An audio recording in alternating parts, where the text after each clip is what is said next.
कहानी की शुरुआत में हमें एक रेगिस्तानी इलाका दिखाया जाता है जहां तेज धूप में कुछ लड़के गड्ढे खोद रहे होते हैं। ये सभी लड़के यहाँ अपनी सजा काट रहे होते हैं क्योंकि इन्हें इस जगह बनी एक जेल में रखा गया है। इस रेगिस्तान में दूर दूर तक पीने के लिए पानी की एक बूंद भी नहीं है और जेल से आज तक कोई भी जिंदा भाग नहीं पाया है क्योंकि इस जेल की सिक्योरिटी बहुत खतरनाक है। अचानक वहाँ पर एक राइटलेस स्नेक यानी जहरीला सांप आ जाता है। एक लड़का जो अब और काम नहीं कर सकता था वह अपने जूते उतारता है और सांप को छूने का फैसला करता है। तब सांप उसे काट लेता है और उसकी वहीं पर मौत हो जाती है। अब सीन कट होता है और हमें दिखाया जाता है कि इसी समय शहर में स्टैनली सड़क पर चल रहा होता है। तभी अचानक जूतों का एक जोड़ा उसके सिर पर गिरता है और वह नीचे गिर जाता है। वे उन जूतों को सूंघता है तो उनमें से बहुत बदबू आ रही होती है। तभी वो सोचता है कि वो उन जूतों को अपने घर लेकर जाएगा क्योंकि उसके पिता बदबूदार पैरों का इलाज बनाने पर काम कर रहे होते हैं। लेकिन उसी समय पुलिस उसे घेर लेती है। ये जूते एक मशहूर बेसबॉल खिलाड़ी के होते हैं और ये एक चैरिटी प्रोग्राम से चोरी हुए थे, इसलिए अब पुलिस को शक होता है कि ये काम स्टैनली ने ही किया है। पुलिस उसे उसके माता पिता के पास ले जाती है और वहाँ कुछ अजीब चीजें देखती है। उसके पिता के कमरे में बहुत सारे जूते पड़े होते हैं और स्टैनली की दीवार पर उस बेसबॉल स्टार के पोस्टर लगे होते हैं। इसे सबूत मानकर पुलिस फैसला करती है कि वह स्टैनली को अपने साथ ले जाएगी। स्टैनली को कोर्ट ले जाया जाता है जहाँ उसे दो रास्ते दिए जाते हैं, या तो जेल जाओ या फिर 18 महीने कैंप ग्रीन लेक में रहो। स्टैनली कैंप चुन लेता है और सफर के दौरान वह सोचने लगता है कि क्या यह सब उसके परिवार के श्राप की वजह से हो रहा है। बस गड्ढों से भरे एक बड़े रेगिस्तान से होकर गुजरती है। तभी एक पल के लिए स्टैनली को लगता है कि उसने एक व्यापारी को उसके खच्चर के साथ देखा है, लेकिन यह सिर्फ उसका भ्रम ही था। आखिर में सफर खत्म होने पर वह एक छोटे से टाउन में पहुंचता है जहां जेल की यूनिफॉर्म पहने बहुत सारे लड़के होते हैं। स्टैनली की मुलाकात वार्डन के राइट हैंड मिस्टर सर से होती है। मिस्टर सर को स्टैनली का नाम थोड़ा अजीब लगता है। लड़का बताता है कि उसके परिवार का सरनेम यनोट्स है और उनके परिवार में बेटे का नाम स्टैनली रखना एक परंपरा बन चुका है। लेकिन मिस्टर सर को इससे कोई फर्क नहीं पड़ता। वह स्टैनली को कैंप के नियम बताने लगते हैं। इस कैंप में न कोई निगरानी टावर है और न ही कोई बार्ड, क्योंकि चारों तरफ सैकड़ों मील तक सिर्फ रेगिस्तान है और पानी का एक भी सोर्स नहीं है, इसलिए यहाँ से भागने की हिम्मत कोई नहीं करता। स्टैनली को सिर्फ 2 जोड़ी कपड़े और एक फावड़ा दिया जाता है। उसे हर दिन इसी फावड़े से गड्ढे खोदने होंगे। उसे रोज एक 5 टन गहरा गड्ढा खोदना होगा और उसे अपने फावड़े से नापना होगा। अगर उसे खोदने में ज्यादा समय लगेगा तो उसे उतनी देर धूप में रहना पड़ेगा। उसे राइटलेस स्नेक और पीले धब्बों वाली छिपकलियों से भी बचकर रहना होगा क्योंकि वे उसे मार सकते हैं। स्टैनली कैंप के काउंसलर डॉक्टर पेंस्की से मिलता है। वह उसे कैंप घुमाते हैं और बताते हैं कि पहला नियम है वार्डन को परेशान नहीं करना। पेंस्की बाकी लड़कों से कहते हैं कि वे स्टैनली को उस जगह ले जाएं जहां वह सोएगा। वहां बिस्तरों पर मरे हुए बच्चे की उल्टी के दाग होते हैं। डॉक्टर लड़कों को उनके असली नाम से बुलाते हैं, लेकिन लड़के एक दूसरे को सिर्फ उपनाम से ही बुलाते हैं। उन्होंने यहाँ सबसे छोटे लड़के को रखा है जिसका नाम जीरो है। उसे जीरो इसलिए कहा जाता है क्योंकि वह कभी बात नहीं करता। बाद में स्टैनली पूछता है कि वह अपनी कैंटीन कहाँ भर सकता है, लेकिन जब वह एक लड़के का असली नाम लेता है तो वह लड़का उसे धक्का देता है और उसे याद दिलाता है कि यहाँ उपनाम ही इस्तेमाल करने होते हैं। फिर स्टैनली रात का खाना खाता है जो अलग अलग तरीके से बनी हुई बीन्स होती है। एक्सरे उसका थोड़ा खाना चुरा लेता है। वह कहता है कि उसे इसका ज्यादा हक है क्योंकि स्टैनली ने आज खुदाई नहीं की है। लड़के स्टैनली से पूछते हैं कि उसे यहाँ क्यों भेजा गया है। जब वह कहता है कि उसने मशहूर जूते चुराए हैं तो जीरो सबको चौंका देता है। वह उससे पूछता है कि क्या उन जूतों पर सितारे थे। जब स्टैनली हाँ कहता है तो उसे मुकदमे का एक हिस्सा याद आता है। उसमें बेसबॉल स्टार ने बताया था कि वह एक अनाथालय में बड़ा हुआ था, इसी वजह से उसने दान दिया था। फिर वह स्टैनली को नकली फैन कहता है। देर रात स्टैनली को नींद नहीं आती। उसे अपने दादाजी की बात याद आती है कि उनका परिवार श्रापित है। इसी वजह से स्टैनली तृतीय कभी सफल नहीं हुआ। यहाँ तक कि स्टैनली प्रथम भी बदकिस्मत था। उसने शेयर मार्केट से बहुत पैसा कमाया था, लेकिन एक बदनाम अपराधी ने उसे मार डाला। उसका नाम किसिंग के था। उसे यह नाम इसलिए मिला क्योंकि वह अपने शिकारों को मारने के बाद उन्हें चूमती थी, जिससे उनके चेहरे पर चमकीली लिपस्टिक के निशान रह जाते थे। लेकिन उसने स्टैनली को नहीं चूमा। उसने सिर्फ उसका खजाना लिया और उसे रेगिस्तान में अकेला छोड़ दिया। अगली सुबह लड़के अंधेरे में ही उठ जाते हैं और काम शुरू कर देते हैं। सबको नाश्ते में एक टॉर्टिला और एक फावड़ा मिलता है, लेकिन जब स्टैनली एक फावड़ा उठाता है तो एक्सरे उसे धक्का देता है और फावड़ा छीन लेता है। पता चलता है कि एक्सरे का फावड़ा छोटा है और जब वे खुदाई की जगह पहुंचते हैं तो वह किसी और को उसका इस्तेमाल नहीं करने देता। मिस्टर सर स्टैनली को बताते हैं कि अगर खुदाई करते समय उसे कुछ भी दिलचस्प मिलता है तो उसे इसकी खबर देनी होगी और अगर वार्डन को वह चीज पसंद आती है तो उसे छुट्टी मिल जाएगी। हालांकि मिस्टर सर कहते हैं कि वे किसी खास चीज के लिए खुदाई नहीं कर रहे हैं, ये सिर्फ चरित्र बनाने के लिए है। सभी लड़के काम शुरू कर देते हैं। जब वे मिट्टी फेंकते हैं तो कभी कभी वह दूसरे गड्ढे में गिर जाती है। स्टैनली उन्हें सावधान रहने के लिए कहता है, लेकिन लड़के उस पर हंसते हैं। अपने गड्ढे पर काम करते हुए स्टैनली फिर से श्राप के बारे में सोचता है। उसका एक पुरखा एलिया था। वह एक स्वर फार्म में काम करता था और उसे मालिक की बेटी मायरा से प्यार हो गया था। था। वह यह जानने के लिए स्थानीय ज्योतिषी मैडम जेरॉन के पास गया था कि लड़की का दिल कैसे जीता जाए, लेकिन जेरॉन ने उसे कहा कि वह उस लड़की को भूल जाए और अमेरिका जाकर अपने भाग्य से मिले। एलिया ने हार नहीं मानी और अपने बॉस से मायरा से शादी करने की बात की, लेकिन एक और आदमी भी था जो दहेज में एक बहुत बड़ा सुअर देने की बात कर रहा था। इस वजह से एलिया को मना कर दिया गया। फिर वह दोबारा जेरॉन के पास गया। जेरॉन को उस पर दया आ गई और उसने उसे एक तरकीब बताई। एलिया को एक छोटे सुअर के बच्चे को पहाड़ पर ले जाना था। हर दिन उसे झरने का पानी पिलाना था। एलिया उसके लिए एक धुन गाता था। ऐसा करते करते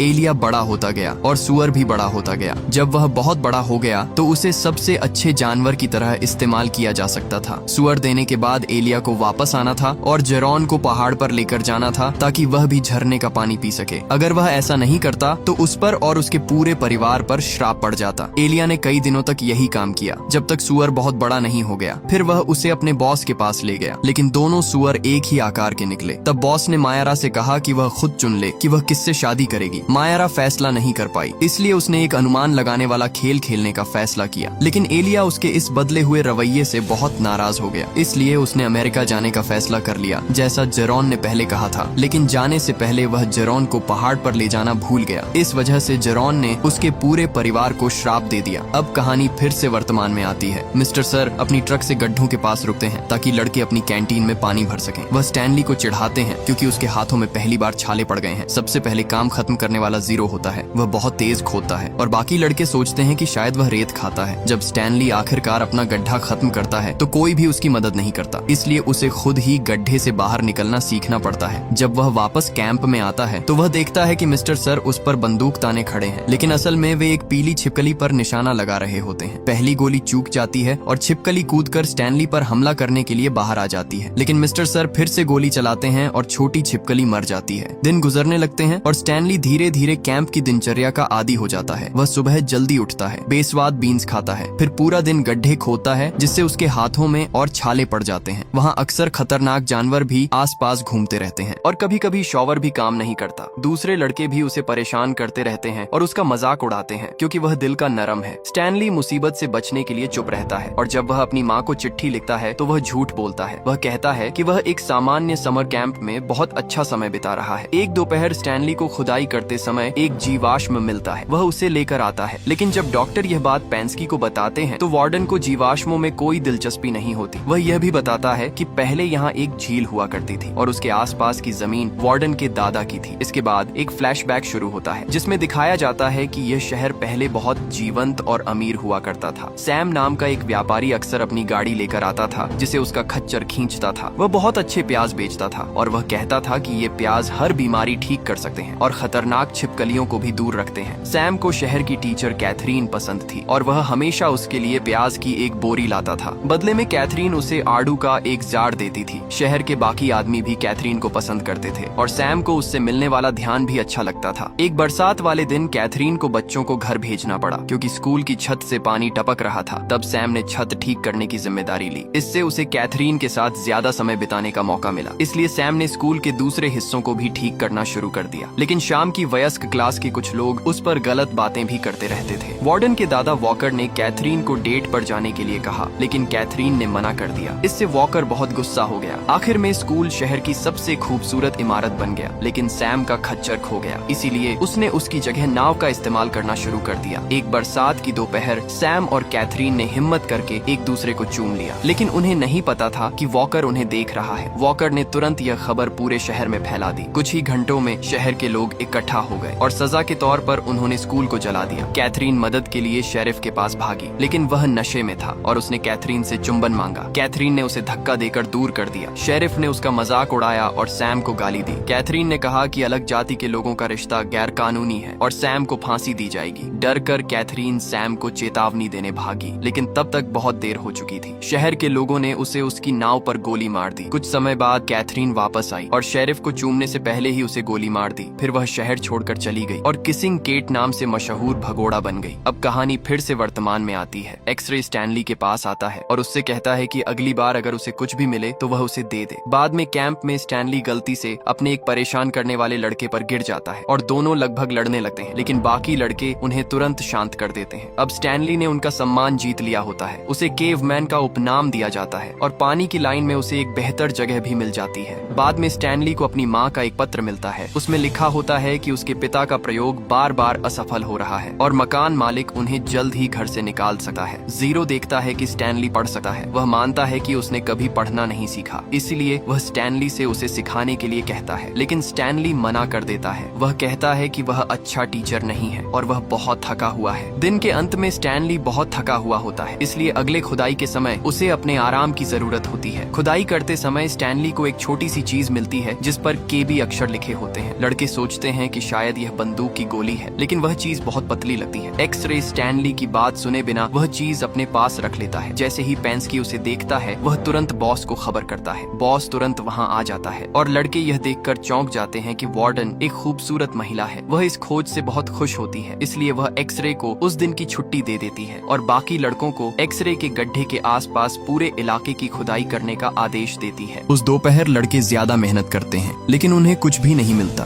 क्योंकि वह सही जगह नहीं होती। अगले कुछ दिनों तक लड़के उसी सुरंग में खुदाई करते रहते हैं जो उन्होंने बनाई थी, लेकिन उन्हें सिर्फ एक छोटा सा डायल मिलता है। जल्द ही वार्डन हार मान लेती है और लड़के फिर से अलग अलग गड्ढे खोदने लगते हैं। अगले दिन जब मिस्टर सर उनकी कैंटीन में पानी भर रहे होते हैं, तभी एक लड़का ट्रक से सूरजमुखी के बीजों का एक बैग चुरा लेता है। मिस्टर सर के जाने के बाद लड़के बीज आपस में बांटने लगते हैं, लेकिन दुर्भाग्य से मिस्टर सर को जल्दी ही पता चल जाता है कि बैग गायब है और वह ट्रक वापस मोड़ देते हैं। लड़के बीज छिपाने के लिए भागते हैं और गलती से वे स्टैनली के पैरों पर गिर जाते हैं, इसलिए वह उन्हें रेत से ढकने की कोशिश करता है। जब मिस्टर सर वापस आते हैं तो उन्हें फिर भी बीज दिखाई दे जाते हैं। स्टैनली अपने दोस्त को बचाने के लिए कहता है कि यह काम उसने किया है। यह सुनकर सब हैरान हो जाते हैं। फिर मिस्टर सर स्टैनली को सजा के लिए वार्डन के पास ले जाते हैं। उसके ऑफिस में किसिंग केट के बहुत सारे पोस्टर लगे होते हैं। वार्डन स्टैनली को एक खास नेल पॉलिश दिखाती है। वह बताती है कि वह इसे राइटलस नेक के जहर से बनाती है। वह जल्दी से अपने नाखूनों पर पॉलिश लगाती है और उसे दिखाती है। फिर वार्डन मिस्टर सर को थप्पड़ मारती है क्योंकि उन्होंने बीज जैसी छोटी बात के लिए स्टैनली की खुदाई में बाधा डाली थी। इसके बाद वह स्टैनली को वापस खुदाई करने भेज देती है। जब स्टैनली खुदाई वाली जगह पर लौटता है तो बाकी लड़के उसे हीरो की तरह देखने लगते हैं और जीरो उसका गड्ढा पहले ही खोद चुका होता है। धन्यवाद के तौर पर स्टैनली जीरो को पढ़ना सिखाने का वादा करता है। अगली बार जब वे मिस्टर सर से मिलते हैं तो उनके शरीर पर नाखूनों के 2 गहरे निशान होते हैं और वह स्टैनली से इतने गुस्से में होते हैं कि वह उसकी पानी की बोतल नहीं भरते। स्टैनली को याद आता है कि उसने ऑफिस में क्या देखा था। उसे लगता है कि जो छोटी ट्यूब उसे मिली थी वह केट की लिपस्टिक थी। एक और फ्लैशबैक में दिखाया जाता है कि केट ने सिर्फ उन्हीं लोगों को मारा था जो सैम की मौत और स्कूल जलाने में शामिल थे, लेकिन उसने बहुत सी चीजें भी चुराई थीं। और जब उसने स्टैनली से खजाने का संदूक लिया तो पहले उसने उसे उसी जगह दबा दिया जहां पहले झील हुआ करती थी। जब वह आराम कर रही थी तभी वॉकर और उसकी पत्नी उसे ढूंढ लेते हैं। वे पैसों के लिए बहुत परेशान थे क्योंकि सैम की मौत के दिन झील सूखने के बाद शहर बर्बाद हो गया था। केट ने उन्हें मारने की जगह एक अलग तरह का बदला लेने का फैसला किया। उसने एक छिपकली से खुद को कटवा लिया और खजाने की जगह का राज अपने साथ कब्र में ले गई। इस तरह वॉकर और उसके सभी आने वाले लोग जैसे वार्डन हमेशा इस बड़े रेगिस्तान में खुदाई करते रहेंगे। अब कहानी फिर से वर्तमान में आती है। स्टैनली जीरो को पढ़ना और लिखना सिखाना शुरू करता है। जीरो अपना असली नाम बताता है जो हेक्टर जीरोनी होता है। इसका मतलब है कि वह मैडम जीरोनी का वंशज है। क्योंकि जीरो बहुत तेज खुदाई करता है इसलिए वह स्टैनली के गड्ढे खोदने में मदद करने लगता है। इससे बाकी लड़के उससे जलने लगते हैं। एक दोपहर जीरो अपनी माँ की कहानी बताता है। उसकी माँ ने उसके लिए बहुत मेहनत की थी, लेकिन एक दिन वह अचानक गायब हो गई। तब से जीरो सड़कों पर रह रहा है। कुछ देर बाद उन बदमाश लड़कों में से एक स्टैनली को परेशान करने लगता है। वह कहता है कि वह गड्ढे में मदद ले रहा है। स्टैनली उसका सामना करता है और पेंस्की उन्हें उकसाने लगती है। फिर दोनों अपनी बात सुलझाने के लिए लड़ने लगते हैं। दोनों जमीन पर लड़ते हैं, लेकिन स्टैनली जल्दी हारने लगता है, इसीलिए जीरो बीच में कूद पड़ता है। वह स्टैनली की मदद करता है और लगभग उस लड़के को मार ही देता है। पेंस्की उन्हें रोकने के लिए हवा में गोली चलाती है और थोड़ी देर में वार्डन भी वहाँ आ जाती है। वह पूछती है कि क्या हुआ। लड़के उसे बताते हैं कि जीरो स्टैनली की मदद कर रहा था। फिर यह बात साफ हो जाती है कि स्टैनली जीरो को पढ़ना सिखा रहा था। वार्डन को यह सुनकर गुस्सा आता है और पेंस्की बार बार जीरो का मजाक उड़ाता है। वह उसे बेवकूफ कहता है। आखिर में जीरो अपना गुस्सा खो देता है। वह फावड़े से पेंस्की को मारता है और फिर रेगिस्तान की तरफ भाग जाता है। मिस्टर सर उसके पीछे जाने की बात करते हैं, लेकिन वार्डन उन्हें रोक देती है क्योंकि जीरो का कोई नहीं है, इसलिए वे बस उसकी फाइलें मिटा सकते हैं और दिखा सकते हैं कि वह कभी यहाँ था ही नहीं। वह शाम को कभी यहाँ नहीं होता था। लड़के आपस में बात करते हैं कि जीरो रेगिस्तान में कैसे मरेगा, लेकिन स्टैनली चिंता करना बंद नहीं कर पाता और वह स्टैनली फर्स्ट की कहानी के बारे में सोचता होता है। केट द्वारा लूटे जाने के बाद वह रेगिस्तान में 16 दिन तक जिंदा रहा था। कहा जाता है कि उसे भगवान के अंगूठे नाम की किसी जगह पर सहारा मिला था, लेकिन कोई नहीं जानता कि वह जगह क्या है। और स्टैनली फर्स्ट बता नहीं पाया क्योंकि वह आधा पागल हो गया था। अगले दिन जब उसे पाया गया तो जीरो की जगह एक नया लड़का आ जाता है। यह देखकर स्टैनली परेशान हो जाता है। फिर वह एक योजना बनाता है। जब मिस्टर सर उनकी कैंटीन भरने आते हैं तो स्टैनली उनका ट्रक चुरा लेता है। मिस्टर सर तुरंत उसके पीछे भागते हैं और ट्रक का दरवाजा पकड़ लेते हैं। इसलिए स्टैनली उन्हें धक्का देने की कोशिश करता है, लेकिन ध्यान भटकने की वजह से ट्रक एक गड्ढे में गिर जाता है। फिर भी हार न मानते हुए स्टैनली ट्रक छोड़ देता है और रेगिस्तान में भाग जाता है। बाकी लड़के उसका हौसला बढ़ाते हैं। जब वार्डन को इसके बारे में पता चलता है तो वह मिस्टर सर को कहती है कि स्टैनली के गायब होने की रिपोर्ट 2 हफ्ते बाद करना, क्योंकि तब तक इस तेज धूप में कुछ भी नहीं बचेगा। स्टैनली चलता रहता है और रास्ते में आने वाली जहरीली छिपकलियों को नजरअंदाज करता है। आखिरकार उसे सैम की नाव मिल जाती है और जीरो उसके नीचे मिलता है। वह थका हुआ है लेकिन जिंदा है। वह केट द्वारा सैम को दिए गए आड़ू खाकर जिंदा रहा है, जो कई साल बाद जार में जैम बन गए थे। स्टैनली भी थोड़ा खाता है। फिर वह दूर एक पहाड़ देखता है जो अंगूठे जैसा दिखता है। तभी उसे समझ आता है कि यहीं पर उसके पूर्वज जिंदा बचे थे। दोनों लड़के नाव से निकलते हैं और पहाड़ पर चढ़ना शुरू करते हैं। यह काम बहुत मुश्किल होता है। चढ़ते समय स्टैनली फिसल जाता है और लगभग गिरने वाला होता है, लेकिन जीरो जल्दी से अपने फावड़े से उसकी मदद करता है। दुर्भाग्य से इससे जीरो के हाथों में चोट लग जाती है, इसलिए स्टैनली उसके हाथों को जितना हो सके बांध देता है। फिर दोनों लड़के आगे चलते रहते हैं। रास्ते में जीरो लुढ़क जाता है। वह बहुत थक चुका होता है, लेकिन हार मानने से मना करते हुए वह बेहोश हो जाता है। तब स्टैनली अपने दोस्त को उठाता है और उसे पहाड़ की चोटी तक ले जाता है, ठीक वैसे ही जैसे उसके पूर्वज सुअर को लेकर गए थे। आखिरकार स्टैनली को कुछ हरियाली दिखाई देती है और उसे पानी से भरी एक छोटी धारा मिल जाती है। साथ ही सैम के स्वादिष्ट प्याज भी मिलते हैं। वह तुरंत जीरो को जगाता है और दोनों लड़के